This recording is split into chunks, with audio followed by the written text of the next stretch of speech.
Day number 78, 100 days journey for our CHJC 45th anniversary.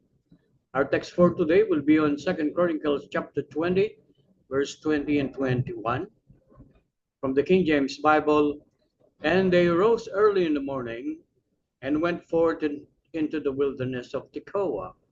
And as they went forward, Jehoshaphat stood and said, Hear me, O Judah, and ye inhabitants of Jerusalem.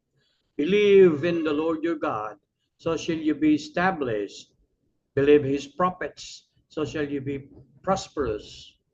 And when he had consulted with the people, he appointed singers unto the Lord, and that should praise the beauty of holiness as they went out before the army. And they say, Praise the Lord, for his mercy endureth forever. Bagang gumising si Haring Sopat at sinabihan ang Juda na makinig sa kanya at ang kanyang pananalita ay kakakitaan natin ng praktikal na aplikasyon sa ating kapanahunan ngayon. Una, kanyang sinabi na manampalataya sa Panginoon. Kayo ay magiging matatag at paniwalaan ng mga propeta at kayo ay pagpapalain ng pag-unlad.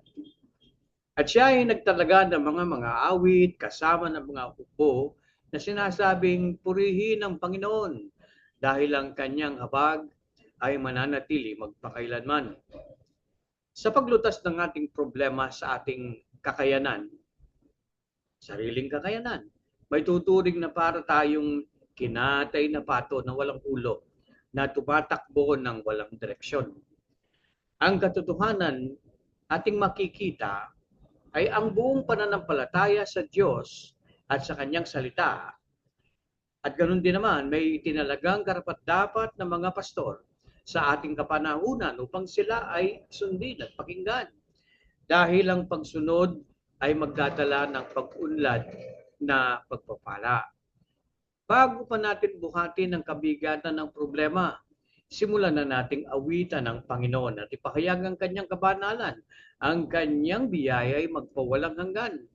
At makikita mong tunay kung papaanong kikilos at gagawa ang Diyos sa iyong buhay. Ang Diyos ni Jehoshaphat na tinawagan ay siya rin naman ating Diyos ngayon at siya'y mapagpala.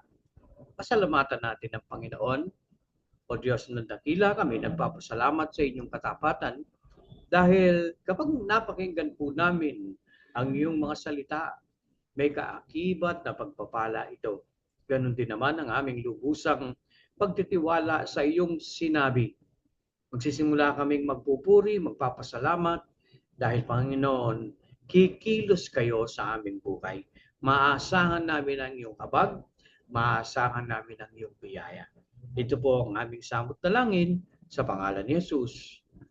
Amen.